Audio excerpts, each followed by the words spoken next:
Welcome to the Transformative Principal. I am your host, Jethro Jones, and you can find me on Twitter at Jethro Jones. I want to take a minute and invite you to participate in the Transformative Leadership Summit this year. We've got about 30 awesome speakers: Jeff Zolds, John Harper, Mike Anderson, Kyle Palmer, Bill Ziegler, and many, many more. And I'd like to invite you to come and check it out. Over the next few weeks, I'm going to be releasing little mini episodes of the Transformative Principal podcast that are highlights from the Transformative Leadership Summit, so you can get an idea of who you're going to be learning from and what you will get from it. So I hope you enjoy it, and thank you so much for listening to the Transformative Principal podcast. Go to transformativeleadershipsummit.com to sign up for that event. It'll be July 31st through August 8th. I always forget to say that. Welcome to Transformative Principal. I am so excited to have Aaron Walker on the program today. Aaron Walker is without question a veteran entrepreneur. He started his first business at 18, and selling to a Fortune 500 company 9 short years later demonstrates Aaron's passion for succeeding. Unwilling to rest on past success, Aaron started, bought, and sold 12 successful companies over the past 38 years. Having a strong desire for personal development has kept Aaron in a weekly mastermind group for more than a decade with Dave Ramsey, Dan Miller, Ken Abraham, and 7 other notable Nashvillians. Aaron has enjoyed a 37-year marriage with his beautiful wife, Robin. Today, Aaron spends the majority of his time helping men grow in success and significance as president and founder of View from the Top, a premier life and business coaching resource. Aaron's new book, View from the Top, is guaranteed to motivate and inspire you to live a successful and significant life. Also, Aaron is the co-author of the Mastermind Blueprint, endorsed by many, including Seth Godin. Aaron has a vibrant history that guarantees to inspire you to reach heights you have never dreamed possible. And I really enjoyed this interview with Aaron. I love talking with people who are not in education about leadership and growing and becoming our best, because they have such a different view and yet a very similar view at the same time. So I hope you enjoy this. Also, we talk a little bit about masterminds, and I greatly encourage you to check out my mastermind, transformativeprincipal.org/mastermind, and I guarantee you will enjoy joining that and learning from it. So with that, here is my interview with Aaron Walker. Welcome to the Transformative Principal. I am so excited to have a great leader, Aaron Walker, on the program today. Aaron, thank you so much for being a part of the show today. Hey, Jethro, thank you, buddy, for having me on the Transformative Principal, man. I can't wait to get into this interview. Thank you, buddy. Well, I'm excited to talk to you because you are not an educator, but you care deeply about education. And right now you're a leadership and business coach, and you've had a very successful career in business as an entrepreneur. And I'm excited to talk to you about how we can grow ourselves as leaders, and how I'm sure that you've experienced this, where there's a million different things going on, and your life, what you do, gets put on the back burner. And I'm sure that you have some strategies for dealing with that. And that's what we as principals face all the time. So maybe we can start a little bit about you telling your story, and so people know who you are if they haven't heard from you before. Well, thank you, Jethro. You know, I was just sitting here thinking when you were introducing me and you said I'm not an educator. Truth is, I am an educator. I educate businessmen. I help ordinary men become extraordinary. I coach entrepreneurs all over the world. And I guess you could say I'm an educator. I'm just not in the school systems. So that's right. You and that's I both are educators. I'm just having fun with you today, buddy. Thank you for having me on. I want to give a little context to who I am, but I don't want to make this interview about myself. I wanted to make it about your listeners and how they too can have a very successful yet significant life. But let me take you back, give you the 30,000 foot overview real quick, and then we'll get into the interview. Sounds good. When I was 13 years old, I started working in a local pawn shop in Nashville, Tennessee. I'm a native Nashvillian, love it here, born and raised here, lived here, I'll die here. But I absolutely am crazy about Nashville. So as a child, 13 years old, I started working in a local pawn shop, fell in love with the business, went to night school and summer school for 18 months. I was able to graduate at the beginning of my junior year in high school. Met two guys that had a lot of money, Jethro, because I didn't have any. We come from a very humble background. I mean, like, that's saying it nicely. Like, we were broke. We didn't have any money. My dad was a great man, but he was a terrible business person. And I had to get around some guys that knew business, met a couple of guys that own the 21st largest insurance agency in the country. And we partnered. We opened our own pawn shop. God really blessed it. We had 4 stores by the time I was 27. A Fortune 500 company in Fort Worth, Texas came and rung the bell. They said, we want to buy your stores. They made me an offer I couldn't refuse, and I was finished, like done. Wow. I was retired at 27. And I thought, my goodness, this is the American dream. How could it get any better than this? Well, Robin and I, my wife now of 37 years, we got married 2 weeks out of high school. And she was in the business with me, helped me grow the business. And I woke up on a Monday morning at 27 years old, completely finished. And I thought, man, this is utopia. Well, here's what I discovered, Jethro. It wasn't as the utopia that I thought it was, because I got fat and lazy. 18 months later, Robin woke me up from a nap in the middle of the day, and she said, you're getting fat and lazy, and this is not what I signed up for. And I said, the truth is, Robin, I don't have any reason to get up. I mean, we've got 2 beautiful girls, but I had plenty of time. We had a little bit of money in the bank, and I didn't need to do anything. And what I discovered, Jethro, is I didn't have any purpose. I didn't have any meaning, right? So Robin said, hey, big boy, go start another business, go back to work. I don't care what you do. I went back, bought the company that I started with when I was 13 years old. We spent the next 10 years quadrupling that business. I worked 3 days. My partner worked the other 3, and we did that for a decade. Well, here's where everything changed. August 1st, 2001. 16 years ago, I was headed to the office. It was a Wednesday morning. It was beautiful outside, 7:30 in the morning. I looked up, and I was on a 4-lane highway, headed to the office, and a guy named Enrique was crossing the street to catch a local bus. And he didn't look my way, and he ran out in front of me. And Jethro, I ran over and killed a pedestrian. And my life come to a halt that day, literally. Jethro, I don't know if you've ever been in a really, really bad situation like that, but it seems like everything kind of slows down. It seems like it goes in slow motion. It's like, God, surely this is not happening to me. I mean, my life is good. I'm 40 years old, have a great business, beautiful daughters. I mean, it couldn't get any better, and I was just blindsided that day. Well, to make a real long story short, Enrique didn't make it. He lived 3 days in the Vanderbilt trauma unit. They called me, on Saturday with that dreaded news, hey, he didn't make it. And I didn't know what to do with my life at that point. I was like, this really put the brakes on. And Robin and I talked to each other. We prayed about it, and we said, hey, let's sell the business. So I did. I retired for the second time. And then we took a 5-year journey.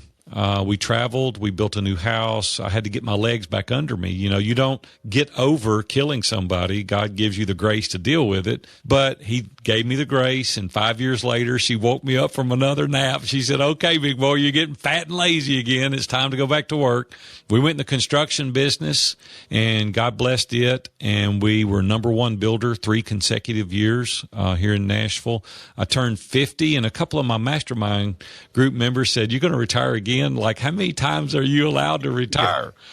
And I said, well, I'm done this time. Well, in my mastermind group is Dan Miller, 48 Days to the Work You Love, and Dave Ramsey owns Ramsey Solutions here in Nashville, and financial guy Ken Abraham.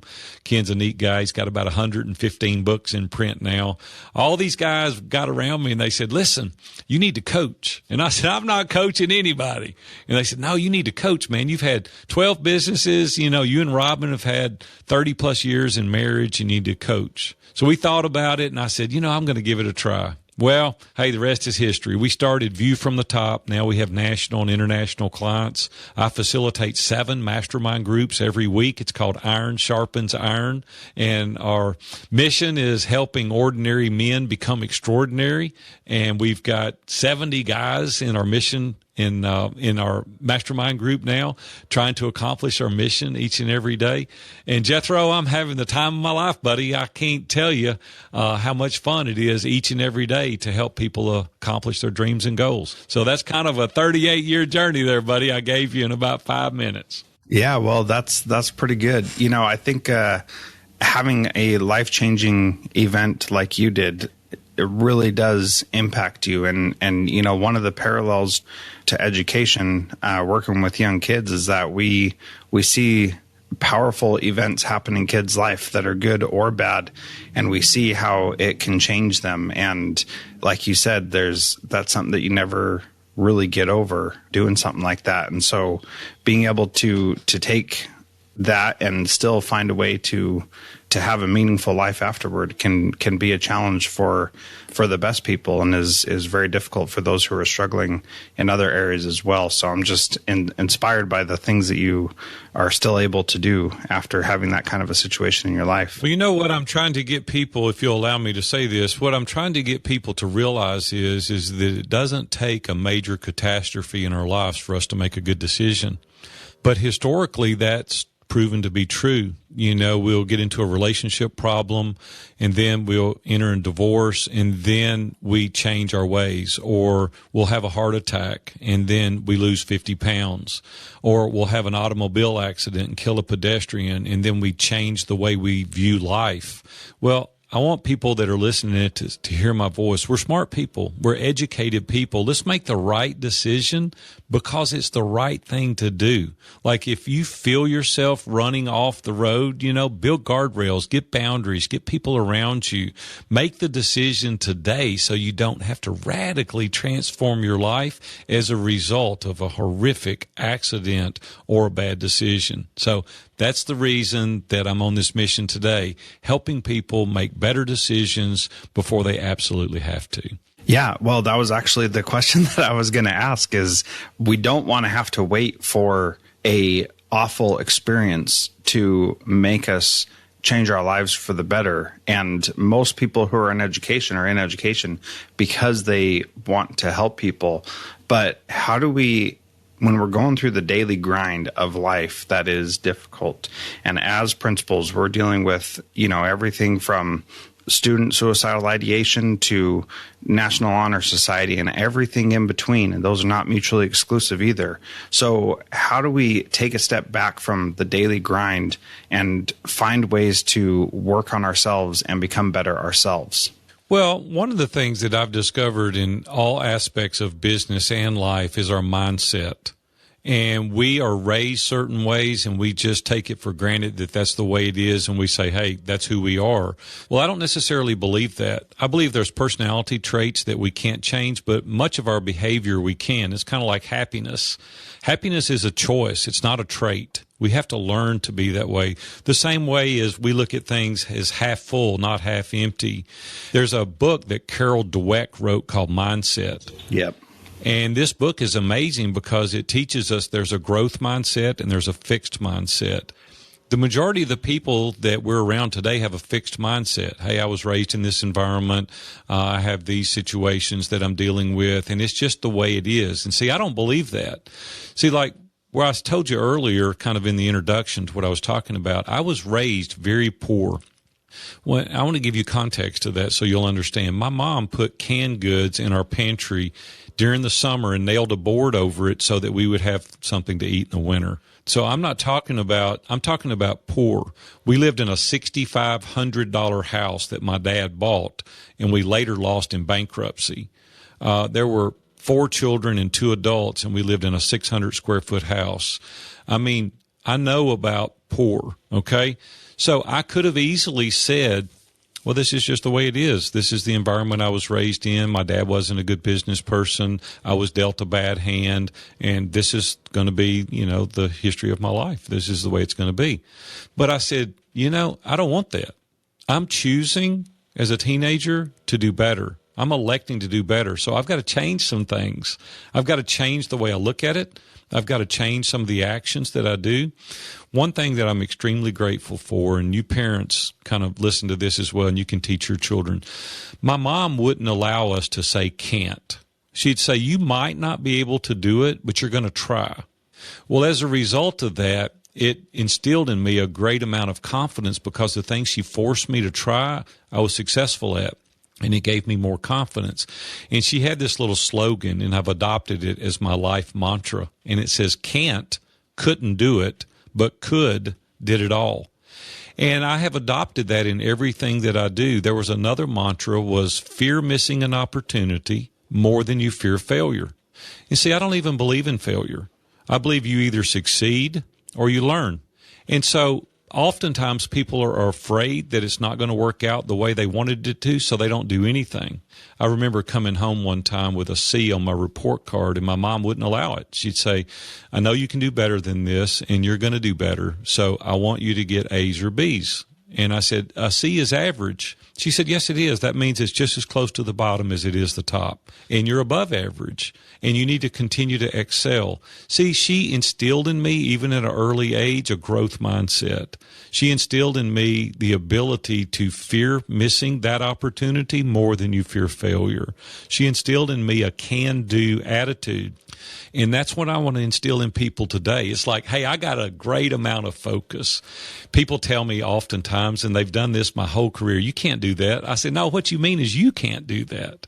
And if you don't move, you're going to get run over because I'm going over there. Sheer grit, determination, perseverance, it serves you well. You've got to have a bigger purpose, right? Passion won't keep you going, but purpose will. And I use this little story. If there were two buildings 100 stories high with a board across the two, and I ask you, Jethro, for $10 to walk across the board, you say, there's no way, man, it's 100 stories high. But if I put your little girl on top of one of the buildings and I set the building on fire, now no amount of money will keep you from crossing that board to rescue your little girl because you have a greater purpose. See, it's the same way in life. When we have a great purpose, nothing will hold us back. And I couldn't lay in bed at night thinking, would it have worked? That would kill me. I've got to lay in bed and go, you know what? It didn't work out exactly like I thought it should. So I pivot and I change, I learn, and I go a different route. And as a result of that, it served me well because we've grown 12 businesses with that mentality.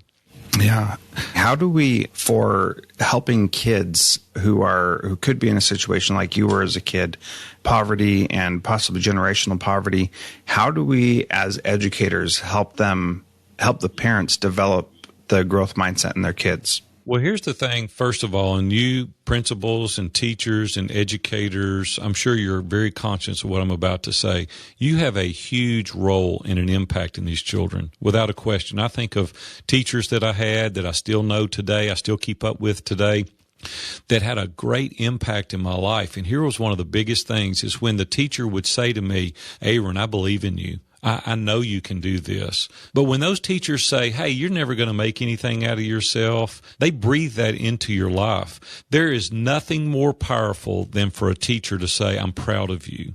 I believe in you. I know you can do this. You breathe life into those children. You can help change that mindset. Their parents maybe won't do that, but you've got them for 6 or 8 hours a day. I encourage all these educators to walk alongside these children, build the relationship with these kids, care about these children, because you never know the impact, what you're going to do. Now, I know we got to be real careful with this, but I will say this. The teachers, the coaches that I had would come up and grab my shoulder and say, hey, come on, man, you can do this. I've got confidence in you. I've seen you. See, what that does is it instills that confidence in those children. I'm saying the people that are listening to this interview right now, you could radically transform many students' lives if you'll take this approach. But here's what I see happen day in and day out. They go in, educators do, they do their job, they don't give them the time of the day, they grade their papers, they belittle them in front of other people, and those kids need you. They need your encouragement. They need you to walk alongside of them. And I would just say it's no differently than any other profession. It's care. Really breathe into these children and care about them and breathe life into them in this sense of encouragement, edify these children, and you can radically change their life because they're at the most transformational time in their entire life is while they're being educated. You've got them right now where you can turn these children's life. Let me give you an example. I did this for 8 years. There was a school called Neely's Bend Junior High School in Nashville, Tennessee. That school meant more to me than any school I ever went to. It was middle school. And after I graduated, I went back after I was successful, and I said, I want to do something for these kids. And they said, what do you want to do? I said, I want to give a scholarship to the 8th grader that is trying the hardest. And they said, what are you talking about? And they said, besides an education, a college education, I said, just to get them started. It doesn't have to be a full scholarship, but I want to give these kids an opportunity. They called it the Aaron Walker Scholarship Award. Every year I would go back and I would stand up and say, this school meant so much to me. And the teachers voted on a child, not that had the best grades, but the kid that was trying the hardest. And they would bring that kid up on stage and I would shake his hand. I would share my story. I would tell of my success coming from nothing, from poverty to being very successful financially. And I would say, you can do it too. And I trust you and I know you can. And I want you to take this scholarship and this trophy and I want you to change your life. We followed those kids for years. Those kids became officers in the military. They became nurses. They went on to further their education because they had hope. Yeah. And see, that's what you guys can give these kids. You can give them hope. And once we lose sense of hope, we've lost everything. So that's what we did. I know you as educators can do the same thing. Enlist people that are in your school maybe to do something similar to what I'm talking about. And it radically transformed 8 students' lives as a result of me saying, I trust you and I believe in you. Yeah, in education, that's why we are all in it for the vast majority of educators. And we want to do that and want to have those opportunities and experiences.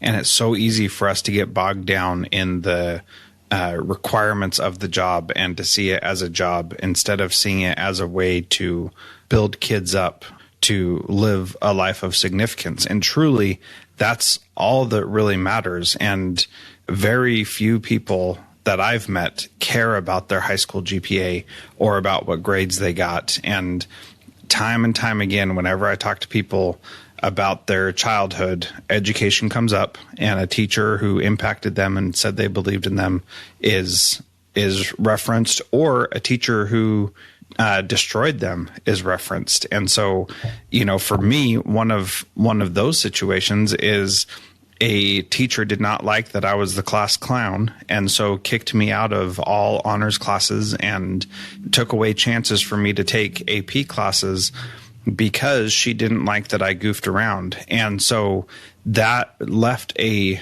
big mark on my life. And in spite of her, I am in education to make sure that that kind of stuff never happens to the kids that I'm working with, because it had such a profound effect on me. I'm coaching a gentleman right now in our mastermind group that is dealing with the exact same thing as you're dealing with. And let me tell you what it's done to his life. He's 50 years old and he wants to be a public speaker. And a teacher made fun of him when he was in middle school and embarrassed him to the point he never spoke again. It's destroyed his self-confidence, and now as a result, he can't make a living doing what he wants to. If that same teacher had come alongside that young man and said, listen, you didn't do good this time, but with the proper education, the proper tools, I believe you can do it, and I'm going to help you get there. See, he could have lived 30 years of his life with the confidence, and a person could care in him rather than belittle him and berate him, and it's affected his entire life. I don't know that all educators are fully aware of the impact that they're having on these students today. If they're not, my prayer is you'll become aware and that you'll walk alongside these kids and that you'll help them and encourage them to take them to heights that they've never been. I also would encourage the educators to be authentic, to be genuine, and say, Billy, listen, this maybe isn't the best thing for you, but let me introduce you something that could help you, right? It's like Charles Duhigg wrote a book, and it's called The Power of Habit. And in it, he says, when you're on a diet, you can't focus on, I can't eat pizza, I can't eat hamburgers. What you've got to say is, I can eat salads, I can eat fish. It's the same way in the education systems. Don't berate them for what they can't do, but encourage them for where their strengths lie. And so I just would challenge the educators to take that approach rather than knocking them down, lift them up and edify them and encourage them to go to the next heights in something that they're good at. Yeah, and it takes a lot to find what that student is good at, and it takes caring and paying attention, because you can tell kids they're not doing good. They don't have strengths in certain areas, but you've got to help them find the areas where they do have strengths and help them see what they actually can do. And that is very important for us to realize. Now, you are sharing some of your knowledge on how to live a powerful life through a new book that you are releasing this year. Can we talk a little bit about that? Because I would love to. Thank you. We're just scratching the surface here, and I want people to know there's a way to go deeper. Yeah, well, thank you, Jethro. I appreciate that. I didn't want to write this book, quite honestly. I was nervous about writing it because I've got a lot of friends in our mastermind group that are very, very prolific authors, and they have written amazing books that have sold millions of copies. And it was a little intimidating to me until Ken Davis wrote a book called Fully Alive. He's in my mastermind group, and he said, Aaron, let me tell you a little story. He said, when I wrote this book, I equally was nervous. And he said, I got 17 emails the first year that I wrote the book, and it said, I didn't commit suicide as a result of having read your book. Wow. He said, what if I didn't write the book? He said, if one person's life is transformed as a result of reading your book, will it not be worth it? My goodness, Jethro, I took that and ran with it. It took me 2 years to write the book. I tell stories in the book about how to use grit and perseverance and determination, how it served me well. I tell about all the immeasurable rewards that are headed your way that you're not even conscious of. I talk about retiring early at 27. I talk about in the book how to break free, how to really live your life to its fullest, how to really have that purpose and meaning in your life. I talk a lot about setting boundaries. I set very, very stringent boundaries in my life. A lot of people say that's not very freeing. It's very freeing because you can operate fully inside of those boundaries, and it protects your family. It protects you as an individual. I talk about that wreck, and I give all the details, how it blindsided me. I talk about the mastermind groups that I've been in for 2 decades and how it's really guided and transformed my life. I choose my friends very wisely, and I talk about that because Jim Rohn says that we are the average of the 5 people we spend the most time with. If you want to know what your life is going to look like, just do the average of the 5 people you spend the most time with, and that's what it's going to look like. And it's challenged me to up my game, to get me around people that are much smarter than me, people that are striving to do good. I talk about overcoming bitterness. It was a time in my life, 2 different occasions, I was very bitter, and it stifled my creativity. Many people, even listening to this, they're harboring a bitterness. Somebody did them wrong, a family member did them wrong, and they can't live free. And I tell you how to eradicate that from your life. And then the last thing I talk about is balance is impossible.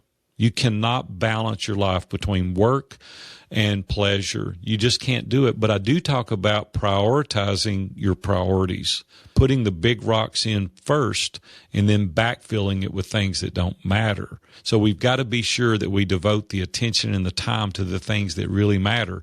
And when you do that, you'll hit a home run. The book is called View from the Top. People say, Big A, why did you call it View from the Top? Because nobody wants a view from the bottom, right? We all want to feel important. We all want to have that view. You have to decide what your view from the top is. Sometimes it's success. Sometimes it's significance. Sometimes it's a combination of the two. You can get the book pre-order right now. The book launch is coming up in a couple of weeks. We're going to launch it, but we're doing something really special for the people that do the pre-order. You can get the book at viewfromthetop.com/book. And let me tell you, Jethro, what we're doing.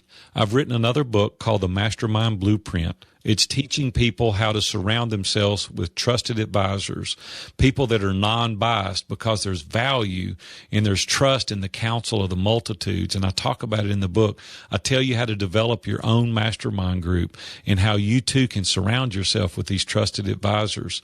Seth Godin recently endorsed the book. It's right on the front of the book. I'm going to give away a copy of that to every who pre-orders my book.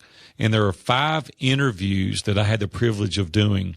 One with Pat Flynn, John Lee Dumas, Ray Edwards, Dan Miller, and a guy named Lee Cockrell. Lee Cockrell was the VP of operations for Disney, a $175 billion organization.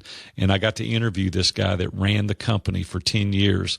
And I'm giving away all 5 of those interviews as well for the people that pre-order the book. So I just wanted to give back a little bit, showing my gratitude for those that pre-order the book. It's in 190 airports all over the country now. It's in all the major bookstores, on Amazon. We've got a lot of support for this book. Dave Ramsey is the lead endorser, and many, many other people that you would recognize their name. I really think you'll get great value out of the book. Yeah, I've definitely found that reading education books really helps us in education as well. And so I greatly encourage people to check that out, and that'll definitely help. And you talk a little bit about masterminds, and I'd be remiss if I didn't talk about the mastermind that I run for school principals. And so that is a great way to improve your own skills and get better, is by surrounding yourself with people who are striving for the same greatness as you are. And just this morning we had our mastermind group meeting, and one of the questions that was asked in there is, over time, I've noticed that people don't do the things that I ask them to do as a principal. How do I improve that, and what do I do better? And so that principal got these 5 amazing, diverse answers to how to deal with that, and now can take the best parts of each of those answers and go back and improve it. So, just a really powerful way to learn. And I'm sure that your book has a ton of extra information about that as well. Jethro, I want to give one little plug for your mastermind group to these that are listening, if you'll allow me 30 seconds. But here's the thing. I've been involved in mastermind groups for 2 decades. And there's no way I would not be in a mastermind group, because we only have one filter. We only have one lens. We can only see life one way. But when you surround yourself with other principals, people that have different life experiences, people that have different knowledge and wisdom, the IQ of the group goes to genius. And there's wisdom in the counsel of that multitude. And then you can take from that, people that don't have anything to gain or lose as a result of what they tell you can make you hugely successful. So I would encourage everybody that's listening to this, if they've not got in a mastermind group, contact Jethro and get involved in his group, because I promise you it will take you to heights you've never been. Yeah, well, thank you so much, Aaron. I truly appreciate that, and I agree.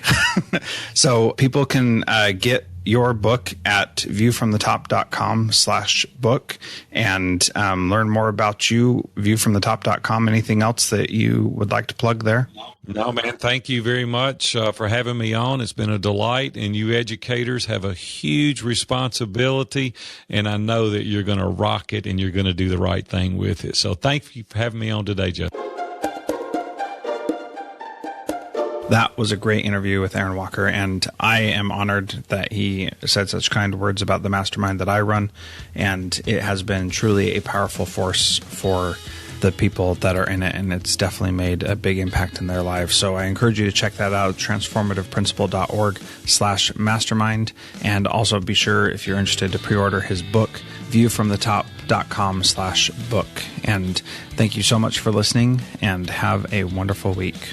Transformative Principal is a proud member of the Education Podcast Network. Podcasts for educators by educators. Visit edupodcastnetwork.com for more great podcasts.